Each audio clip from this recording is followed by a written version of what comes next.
जिस घर में यह परंपरा चली आ रही है, जिस घर में यह परंपरा मानी जाती है, जिस घर में यह रीति रिवाज चला आ रहा है, उस परिवार में मां अन्नपूर्णा का आशीर्वाद बना रहता है। उस घर में हमेशा बरकत होती है। माता लक्ष्मी के उस घर के ऊपर आशीर्वाद होता है। उसका घर अन्न धान्य से भरा रहता है। प्रिय भक्तगण, वह कौन सी परंपरा है और वह कौन से रीति रिवाज हैं, आपको यह कहानी सुनने के बाद पता चलेगा। तो आइए अब हम माता अन्नपूर्णा और माता लक्ष्मी की प्राचीन कहानी का श्रवण करते हैं। तो चलिए शुरू करते हैं आज के इस कथा को। एक गांव में एक साहूकार का परिवार था। उसके 5 बेटा और 2 बेटियां थीं। उस साहूकार के सभी बेटा बेटियों का विवाह हो चुका था। केवल एक सबसे छोटी बेटी का विवाह अभी तक नहीं हुआ था। जब छोटी बेटी विवाह के योग्य हो गई, साहूकार दंपत्ति ने एक अच्छा और धनी परिवार देखकर उन्होंने बड़े ही धूमधाम से अपनी लाडली छोटी बेटी का विवाह कर दिया। जिस घर में वह बेटी ब्याही गई, वह लड़का अपने माता पिता का इकलौता बेटा था। जब नई बहू आई, तब धनी परिवार बहुत खुश हुआ। वह नई बहू बड़ी ही संस्कारी थी। बहू ने आते ही सारा घर का काम संभाल लिया। उस घर में रुपये पैसे की कोई कमी नहीं थी। विवाह के 15-20 दिन निकल गए। तब एक दिन सास ने नई बहू को चौका भी संभालने के लिए दे दिया और कुछ जरूरी बातें सास ने अपनी बहू को बतलाई। सास ने कहा कि बहू, रोज सुबह जल्दी उठकर नहाने धोने के बाद ही चौके में जाना, रसोई में तभी तुम प्रवेश करना, रोज शिव जी को जल चढ़ाकर माता लक्ष्मी की पूजा करना और पहली रोटी गाय को और दूसरी रोटी कुत्ते को देना। यह नियम कभी मत भूलना। इस तरह से सास ने कुछ नियम कायदे कानून बहू को समझाए। तब उन्हें अपनी सास के चरण छूकर चौके में प्रवेश किया। तब बहू ने चारों लोगों के लिए पर्याप्त भोजन बनाकर रख दिया। फिर सास, ससुर और पति के खाना खा लेने के बाद जब खुद बहू खाना खाने बैठी, तब रोटी का टिफिन खाली था।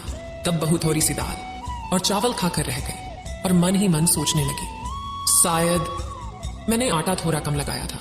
कल से 1 कटोरी आटा ज्यादा लगाऊंगी ताकि मेरे लिए रोटियां बच सकें।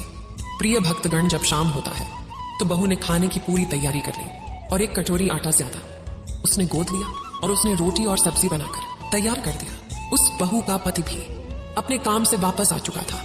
अब सारा परिवार, सास, ससुर और पति एक साथ मिलकर भोजन करते हैं। सास ससुर के खाने के बाद जब उसका पति भी खा लेता है, अंत में बहू खाने के लिए बैठती है। उसने रोटी का टिफिन खोला तो उसने देखा कि उसने रोटियां तो है ही नहीं, सिर्फ और सिर्फ सब्जी है। यह देखकर बहू बहुत दुखी हुई और उसने सिर्फ सब्जी खाकर पानी पी लिया और सो गई। और जब सुबह होती है तो बहू ने सबसे पहले सवेरे सवेरे नहा धोकर शिव जी को जल चढ़ाया और माता लक्ष्मी की पूजा की। इन सब कामों को करने के बाद बहू ने रसोई बनाया। रसोई में उसने इस दिन फिर से ज्यादा आटा और लिया, यानी कि 2 कटोरी आटा और ज्यादा लिया और उसने रोटियां तैयार किया। पूरा भोजन बनाने के बाद उस बहू ने अपने परिवार को खिलाया। उसका पूरा परिवार खाना खा लेता है। जब बहू खाने जाती है तो फिर से उसके लिए एक भी रोटी नहीं रहती। बड़े आश्चर्य वाली बात थी, उसे आज भी एक भी रोटी नहीं मिली, सिर्फ और सिर्फ चावल था। ये देखकर बहू बहुत चिंतित होती है कि मैं तो 2 दिन से अधिक रोटियां बना रही हूँ। यहाँ तक कि कल मैंने 1 कटोरी ज्यादा आटा लिया था और मैंने आज 2 कटोरी ज्यादा लिया था, फिर भी मेरे लिए रोटियां क्यों नहीं बचती। ये सोचकर बहू मन ही मन बहुत परेशान होती है और फिर वह चावल और दाल खाकर रह जाती है। अब इसी प्रकार से हर रोज बहू के लिए रोटियां कम पड़ जाती, तो वह बहुओं को रोज प्रतिदिन ज्यादा से ज्यादा आटा लेकर रोटियां तैयार करती, लेकिन उसके लिए रोटियां ही नहीं बचती। बहुत ही आश्चर्यजनक तरीके से उसके लिए एक भी रोटी नहीं होती और सोचते किसी न किसी दिन तो रोटियां उसको मिलेंगी, लेकिन ऐसा नहीं हुआ। हर रोज उसे रोटियां कम पड़ जाती। उसको कुछ समझ नहीं आ रहा था कि यह हो क्या रहा है। प्रिय भक्तों, इसी प्रकार एक दिन की बात है। बहू कुछ सब्जियां काट रही थी और सब्जियां काटते समय गलती से उसके हाथ में चाकू से एक बड़ा सा चीरा लग जाता है। अब जब हाथ कट जाता है तो वह आटा गूंथने में असमर्थ रहती है। अब यह देखने के बाद सास ने अपनी बहू से कहा, देखो तुम्हारा हाथ कट गया है तो आज तुम रोटियां मत बनाना, आज मैं आटा लगाकर खुद रोटियां बना दूंगी। अपनी सास की बात को सुनकर उस बहू ने कहा, सासू माँ, आप केवल आटा लगा दीजिए, मैं रोटियां बना लूंगी, मुझे सिर पर आटा लगाने में तकलीफ हो रही है। सास ने आटा लगाया और आटा लगाकर अपनी बहू को दे दिया। अब बहू रोटियां बनाने लगती है और मन ही मन सोचने लगती है कि सासू माँ ने तो बहुत ही कम आटा लगाया है, इस आटे में रोटियां बहुत कम बनेंगी, मेरे लिए तो रोटियां बचेंगी ही नहीं। अब यह सोचकर उस बहू ने रोटी बनाने के बाद थोड़ा सा चावल भी उबाल दिया और इस तरह से खाना बनाकर तैयार कर देती है।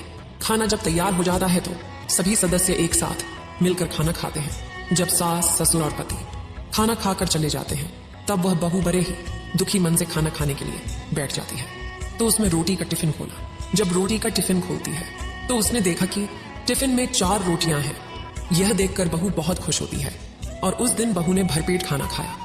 अब लगभग 10 दिन उस बहू का हाथ ठीक होने में लगता है और इन 10 दिन तक हर रोज सास आटा को गूंथा करती थी और बहू रोटी बनाया करती थी।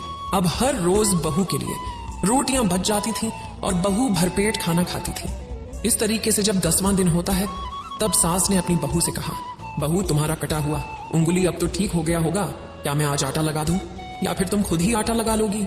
यह सुनकर बहू ने कहा, माँ जी मैं खुद से आटा लगा लूंगी, मेरे हाथ अब ठीक हो चुके हैं, आपको चिंता करने की आवश्यकता नहीं है।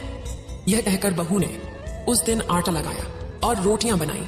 अब जब बहू आटा लगाकर रोटी बना देती है, घर के सारे सदस्य खाना खा लेते हैं तो अंत में बहू खाना खाने जाती है। जब खाना खाने जाती है तो वह देखती है कि उसके लिए आज रोटियां नहीं बची हैं। अब वह बहू बहुत सोच में पड़ जाती है कि रोज सासू माँ आटा लगाती थी तो मेरे लिए रोटियां बचती थी और आज जब मैं आटा लगाकर रोटी बनाई तो मेरे लिए रोटी ही नहीं बचा। अब हर रोज फिर से बहू के लिए रोटियां नहीं बचती थी।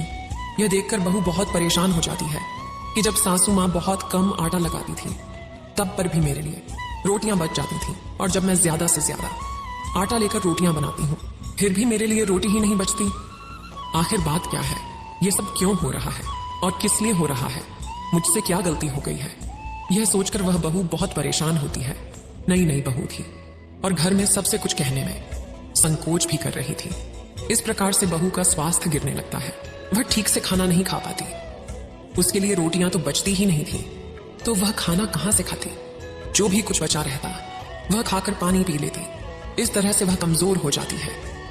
तो एक दिन उसके पति ने कहा कि देखो, तुम्हें इस घर में किसी चीज की कोई कमी नहीं है। तुम इस घर में अकेली हो, तुम्हें तो अच्छे अच्छे भोजन बनाना चाहिए और अपनी मनपसंद का भोजन बनाकर तुम्हें खाना चाहिए। आखिर तुम इतना कमजोर कैसे हो गई?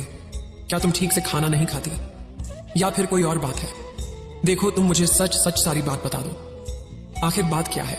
तुम्हारा स्वास्थ्य दिन पर दिन गिरता क्यों जा रहा है? तुम्हें किस बात का दुख है? अपने पति को संकोच के कारण और शर्म की वजह से कुछ नहीं बताया।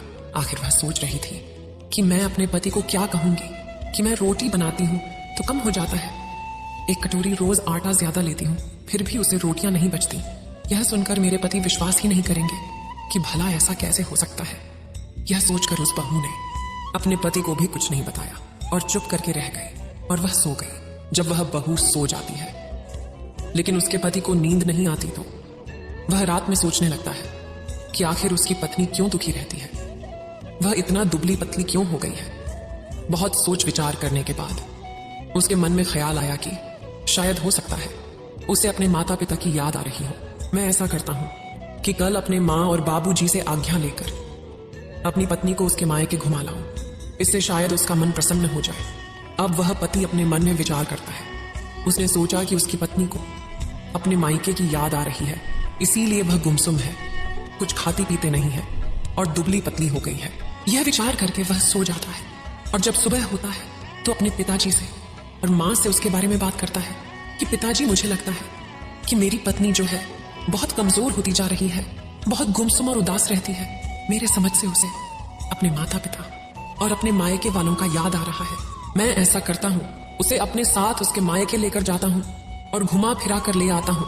अपने पुत्र की बात सुनकर उसके माता पिता ने भी अपने पुत्र को इजाजत दे दिया और कहा कि तुम बहुओं को उसके मायके घुमा फिरा कर लाओ, शायद वह अपने मायके वालों को देखकर प्रसन्न हो जाए। अब बेटा अपनी बहू यानी अपनी पत्नी को अपने साथ लेकर उसके मायके जाता है। अपने दामाद और बेटी को आए हुए देखकर सभी लोग बहुत प्रसन्न होते हैं और अपने दामाद और बेटी का खूब सेवा सत्कार करते हैं, खूब आव भगत करते हैं। अच्छे अच्छे पकवान बनाए जाते हैं और अच्छी तरीके से सेवा सत्कार किया जाता है।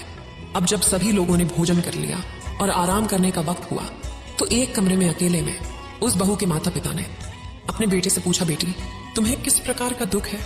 मैं देख रहा हूँ कि तुम्हारा स्वास्थ्य बहुत गिरता जा रहा है, कुछ खाती पीती नहीं हो। क्या तुम्हारे ससुराल वाले तुम्हें दुख देते हैं या फिर तुम्हें खाने को नहीं देते? आखिर बात क्या है? तुम इतना दुखी और कमजोर क्यों लग रही हो? इसका कारण क्या है? तुम्हें किस प्रकार का दुख है? अब माता पिता अपनी बेटी से यह सारे प्रश्न पूछने लगते हैं। तब बेटी ने अपने माता पिता को सारी बातें कह सुनाई। यह सुनने के बाद माता पिता ने कहा, बेटी तुम्हारा ससुराल है और तुम्हारे ससुराल के मामले में हमारा हस्तक्षेप ठीक नहीं की। तुम जब इस बार अपने घर जाना तो साफ साफ अपने सास ससुर और पति को सभी बातें कह सुनाना, उनसे कुछ भी मत छुपाना। सब कुछ साफ साफ कह देना कि आखिर बात क्या थी। उन दोनों साहूकार दंपत्ति ने अपनी बेटी को खूब समझाया, बुझाया और कहा, बेटी मुझे तो लगता है माँ अन्नपूर्णा तुमसे नाराज है, इसीलिए तो तुम्हारे साथ ऐसा कुछ घटित हो रहा है। तुम ऐसा करना कि जो मैंने कहा है तो वह अपने सास ससुर से कह सुनाना। अब यह कहकर उस बेटी और दामाद को साहूकार दंपत्ति ने खूब सारा धन देकर विदा किया। अब बहू अपने ससुराल आ चुकी थी और उसने शाम को खाना बनाया। जब खाना बनाया तो रोटी कम पड़ गई। तब उसने अपने सास ससुर और पति को बुलाया और उन्हें रोटी का टिफिन दिखाते हुए कहा कि सासू माँ मैं हर रोज खाना बनाती हूँ। वह बहू अपने सास ससुर और अपने पति को सारी बातें कह सुनाती हैं और यह भी कहती है कि सासू माँ उस दिन जब मेरा हाथ कट गया था तो 10 दिन तक आपने खुद से आटा लगाया और मैंने रोटियां बनाई। तब उस 10 दिन के दौरान मेरे लिए रोटियां बच जाती थी और मैं भरपेट खाना खाती थी। फिर उसके बाद जब से मैं खुद से आटा लगाकर रोटियां बनाने लगी, तब से मेरे लिए रोटियां कम पड़ जाती हैं। अपनी बहू के मुख से बातें सुनकर वह सास समझ जाती है और अपनी बहू का हाथ पकड़कर उसे रसोई घर में लाती और आटे के डब्बे से थोड़ा सा आटा निकालकर परात में गूंथने लगती है। परात में आटा गूंथने के बाद सास ने अपनी उंगलियों का 5 छापा उस पर लगाकर उस आटे को बड़े ही आदर पूर्वक नमस्कार करती है और फिर उसने कहा, प्रभु शायद मेरी ही गलती थी, मैं तुम्हें यही बताना तो भूल गई कि देखो बहू, हर रोज तुम आटा लगाकर तुम उस पर अपनी 5 उंगलियों के चिन्ह छोड़ देना, उसमें अपने 5 उंगलियों के छापा लगा देना और उन्हें बड़े आदर और सम्मान से नमस्कार करना। यहाँ माता अन्नपूर्णा होती है जो हमारा पेट भरती है।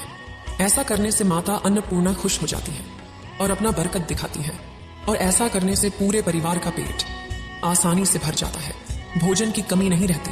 आज से तुम भी आटा लगाते समय ऐसा ही करना तो देखना तुम्हारे ऊपर माता अन्नपूर्णा की कृपा अवश्य होगी। ऐसा करने से घर का कोई भी सदस्य भूखा नहीं रहेगा।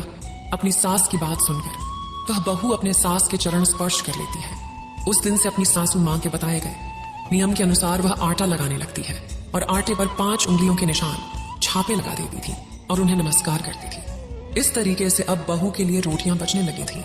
उस दिन से बहू के ऊपर माँ अन्नपूर्णा माँ लक्ष्मी प्रसन्न रहने लगी। उसके लिए भी रोटियां बचने लगी, वह भी भर पेट खाना खाने लगी। जय हो माँ अन्नपूर्णा, जय हो माँ लक्ष्मी की गुंथे हुए आटे पर 5 उंगलियों का निशान माँ अन्नपूर्णा माँ लक्ष्मी की उंगलियों का छाप होता है। माँ अन्नपूर्णा और माँ लक्ष्मी का आशीर्वाद होता है, अर्थात यह बरकत का चिन्ह होता है कि जितना आटा लगाया है उसमें बरकत हो जाए और घर का कोई भी सदस्य भूखा ना रहे। जय हो माँ अन्नपूर्णा, जय हो माता लक्ष्मी, हे माता अन्नपूर्णा, हे माता लक्ष्मी। जैसे आप बहू पर बाद में खुश हुई हैं, वैसे सबके ऊपर होना, कहानी कहने वाले पर, सुनने वाले पर और हुंकार भरने वाले पर अपनी कृपा सदैव बनाए रखना। घटी हो तो पूरी हो, तुम परवान चढ़े भूले, बिसरे तेरे भंडार में भरे। इस वीडियो को बोलते समय कोई त्रुटि हो तो मैं क्षमा चाहती हूँ। उम्मीद है आप सभी को यह वीडियो अच्छी लगी होगी। अगर आप शिव के सच्चे भक्त हैं तो चैनल को सब्सक्राइब और वीडियो को लाइक करके कमेंट में हर हर